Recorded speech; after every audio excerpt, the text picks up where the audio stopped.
होती है ना उस तरह का। जो टाइगर रिजर्व वाला है ना उसमें पेमेंट है, बाकी ये सब फ्री वाले हैं, तो आज हम फ्री वाले ही देख लेंगे। देख रहा है कम हो गया ये।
जटाशंकर महादेव के दर्शन करने के बाद अभी हम हांडीखो जा रहे हैं। यहाँ भी जाने के लिए आपको अलग से कोई चार्ज नहीं देना पड़ता।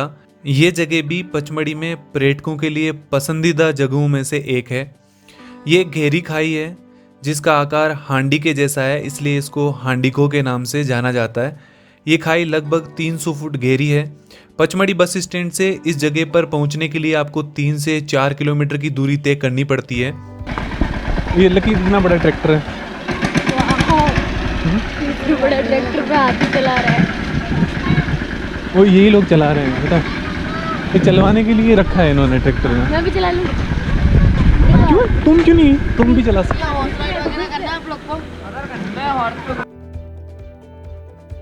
यहाँ पहुँचने के लिए आप अपने पर्सनल व्हीकल से भी आ सकते हैं। साथ ही यहाँ पर आपको बाइक या जिप्सी आसानी से किराए पर भी मिल जाती है।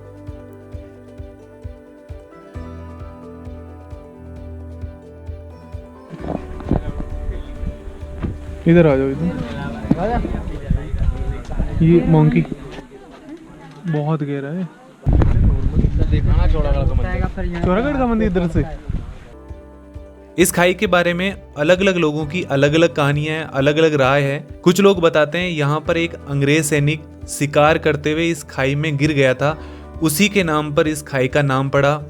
धार्मिक कथा के अनुसार इस जगह पर पहले एक झील हुआ करती थी। एक बार भगवान शिव और एक दुष्ट सांप के बीच में जब लड़ाई हुई तो भगवान शिव ने उस सांप को मार करके इस झील में फेंक दिया, जिसके बाद में इस झील का पानी सूख गया। और जब झील का पानी सूख गया तो ये केवल खाई बच गई।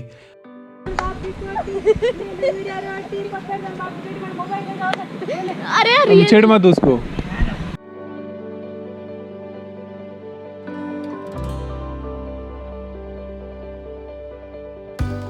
ये इसे क्या क्या दिखाते हो आप? सर इसे चोरागढ़ का मंदिर दिखाते हैं, इसे बेल दिखाते हैं। भील बेल बेल इसे आदिवासी लोग आना जाना करते हैं जड़ी बूटी शिलाजीत के लिए। कहाँ से? इधर से? हाँ ये सर बेल कितना चार्ज करते हैं इनका? दोनों प्रोविंस से लगाने का 20 रुपये एक। दोनों का दिखाओ, इनको दिखाओ। हाँ भैया इसके ऊपर खड़े हो। क्या देखना है? क्या क्या देखते हो मेरे को बताना। हांडीको को पहले अंधीखो के नाम से भी जाना जाता था, क्योंकि ये खाई अचानक से शुरू होती है, मतलब दूर से इस खाई के बारे में पता नहीं चलता। जब आप इसके बिल्कुल नज़दीक पहुंच जाते हैं तो पता चलता है कि यहाँ पर एक खाई है। आगे देखिए आपको पतली सी बेला निकलती हुई नजर आ रही है, नीचे उतरती है, वो पतली बेला वो वाली है। देखना, देख लो। कुछ पे नजर आ जाए इसमें देखिए ना, त्रिशूल और बेल दिखाते हैं, आदिवासी लोग खाई में आना जाना करते हैं। उससे बेल दिखाते हैं, दौड़ दिख रही है आपको, हम्म, से आदिवासी लोग खाई में आना जाना करते हैं। जहाँ से आदिवासी लोग कितना दूर है? यहाँ पर कुछ लोगों ने दूरबीन भी लगा रखी है। दूरबीन से आपको एक बेल नजर आती है। ये लोग बताते हैं इसी बेल के सहारे यहाँ के जो आदिवासी लोग हैं वो आज भी इस खाई में उतरते हैं और वहाँ से सेद या जो शिलाजीत होता है या फिर अन्य कोई जड़ी बूटियाँ होती है उनको लेकर के बाहर निकलते हैं। रस्सी से आते हो? जी सर। रस्सी से उतरते वो चढ़ते रहते। कहीं है कि नहीं है वो? क्या है यहाँ पर हनी वगैरह, शिलाजीत वगैरह, यहाँ पर प्याज वगैरह यहाँ पर बहुत होती है, जड़ी बूटी वगैरह यहाँ पर। देख लो, देख लो। एक मेरे सामने वाला मंदिर में एक बार अंदर फोटो नहीं यार, ऐसे थोड़ी वो है। देखिए देखिए तो कुछ देखो हाला। देखो सर्दियों का देखो मेरा हाथ दिख रहा है। वो 50 रुपये बोलो, डाउट की भी सीमा होती है। हाँ, देखो हो रहा। हाँ, मंदिर तो दिख रहा है वो। तू तो सुन ले जरा। इनको भी दिख ना, एक जगह टिका रखे ना, जैसे वहाँ तो जैसे अलग अलग दिखाते हैं, एक से ही दिखाते हैं अलग अलग। यहीं से चोरागढ़ मंदिर को देख सकते हैं। पर्यटक यहाँ पर घुड़सवारी और ट्रैक्टर राइडिंग का मजा ले सकते हैं। कहानियाँ और हकीकत चाहे कुछ भी हो, लेकिन ये जगह पर्यटकों को इतना क्यों पसंद आती है ये तो आपको यहाँ आने के बाद ही पता चलता है।